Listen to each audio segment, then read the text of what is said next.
Could we have a moment of silence?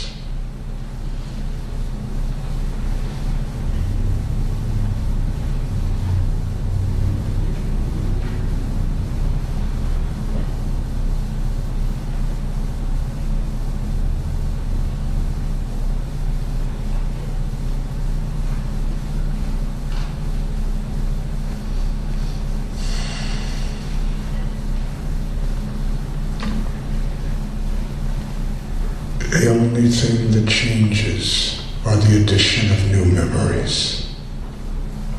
As long as we never forget, they never leave.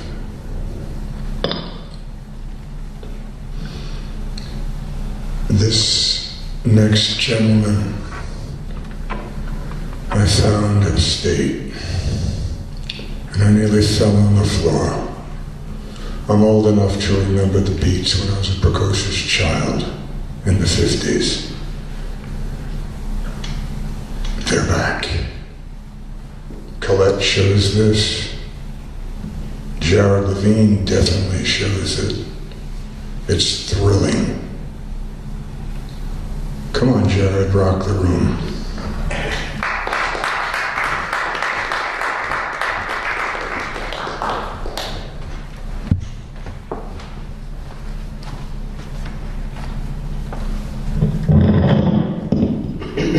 Thank you. I'm going to read some poems from my first collection. I'm going to stay away from the second one because I have a feature coming up next week at Meadow Blues Cafe in Chester. If anyone can come, that would be great. Anyway, this is called When Nostalgia Was Simpler. The wind kissed my neck. I gave chase, with sod in my shoes, rose paint on my nose, and the crust salt of joy in a small tear sprung from my eye to nourish dead flowers. In the sprint of a blink she crystallized, sugar and cigarettes on her lips, speaking hushed through the static of memory, vanished with stardust swiped from her hair.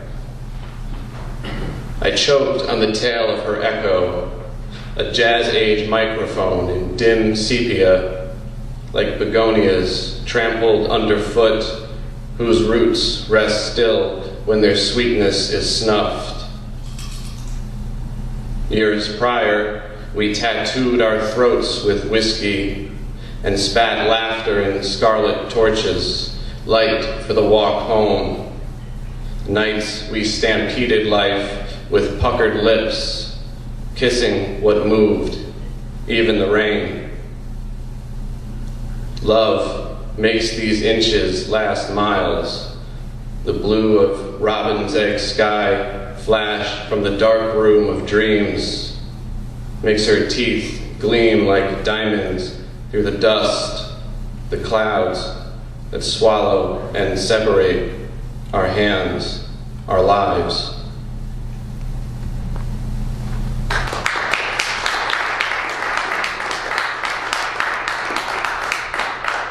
Thank you. You know what? I'm going to read the first poem in this book. It's called Used. It had originally been a book-length poem that was pared down to about 8 or 9 pages, so it's kind of all over the place.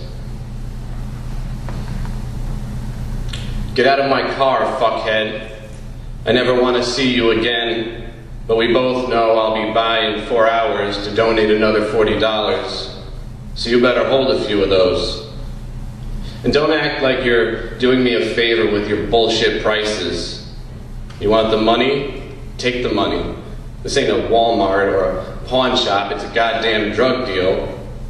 And we're not friends, bros, boys. We're supplier and demander.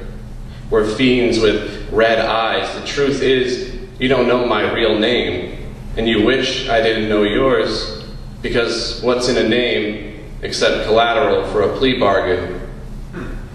And what's more, my phone book's full of freaks like you. I only need you when I need you, so don't call me without good news, and I don't mean call me when you buy a puppy. You really want to do me a favor? Stop pretending like we're not using each other.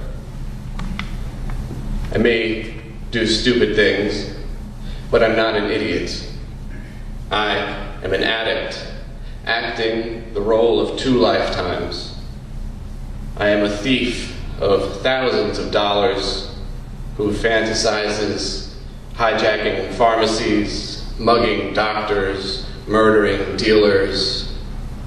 I want to snatch purses, want to break and enter every county home, dig a tunnel under a hospital, pop up in the pill cabinet and have my way. Want to be the guest of honor at the Trap House Gallery, or wake up and be normal again.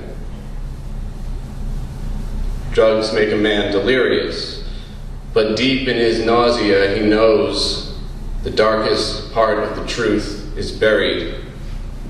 Every movement was deliberate, so that if humiliation were a variable, it was only a decimal, and pride was no part of the equation.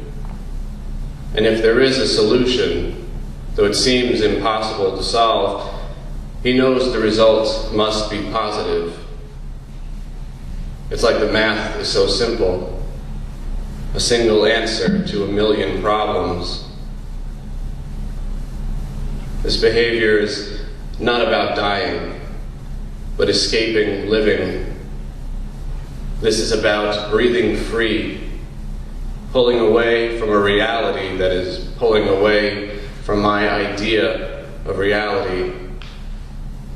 Don't know how else to move, it's just me and a million other veins, chain smoking, pill popping, sub-dissolving, speedballing, dope shooting, coke blowing, blunt rolling, gin mixing, sketch balls, slick enough to trip on the same 2 feet that run like hell from shadows. Life is a traffic circle. No one signals. Yield or get hit, or get lucky and get out. The addict specializes in repetition, is crafty to the point of idiocy. The addict is so sorry that sorry don't do more. The addict specializes in repetition, same lies, infinite variations.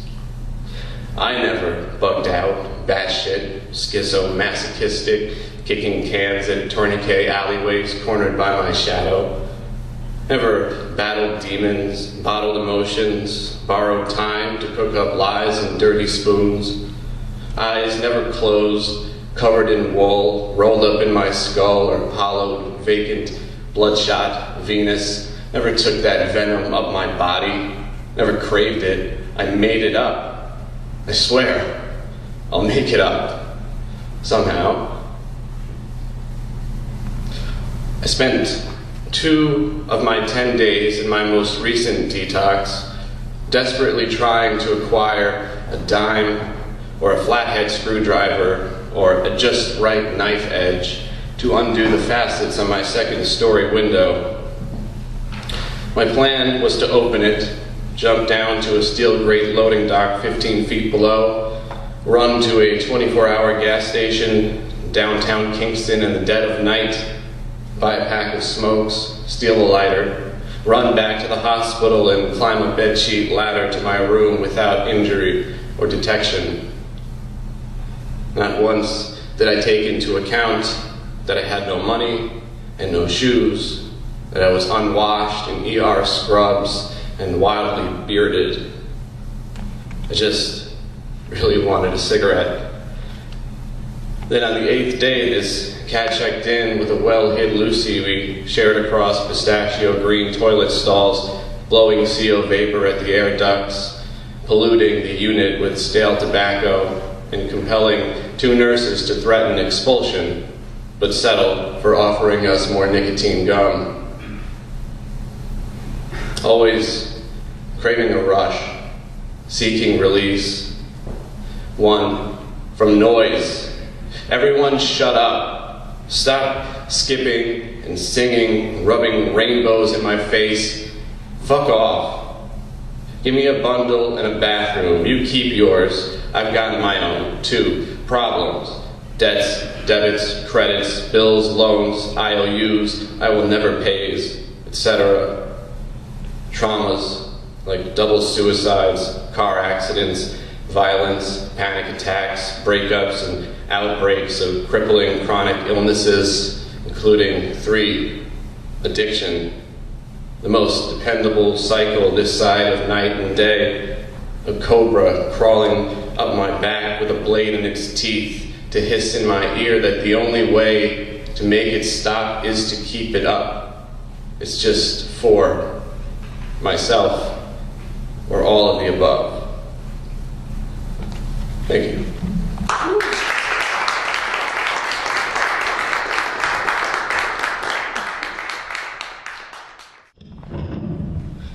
I told you.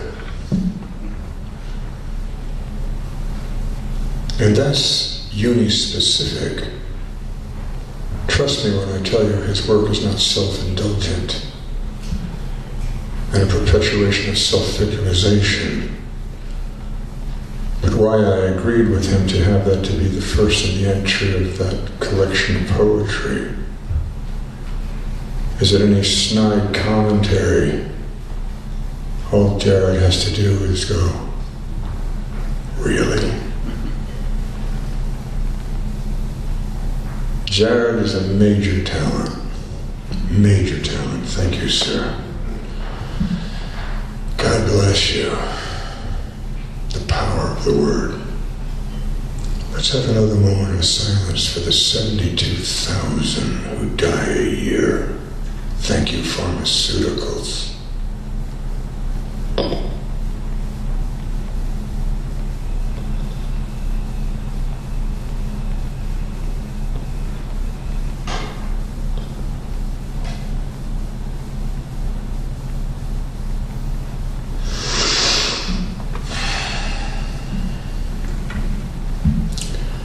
I'm not going to say it's not fair.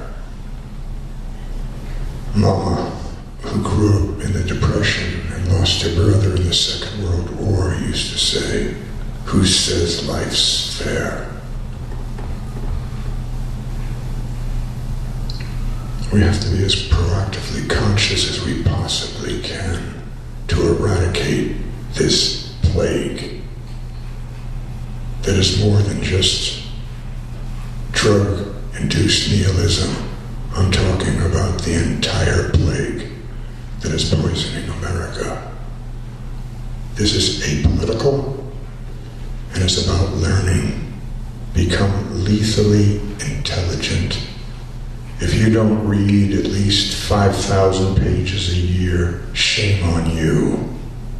You're going to be amazed how extraordinary consciousness is. And we stand on the shoulders of everyone before us.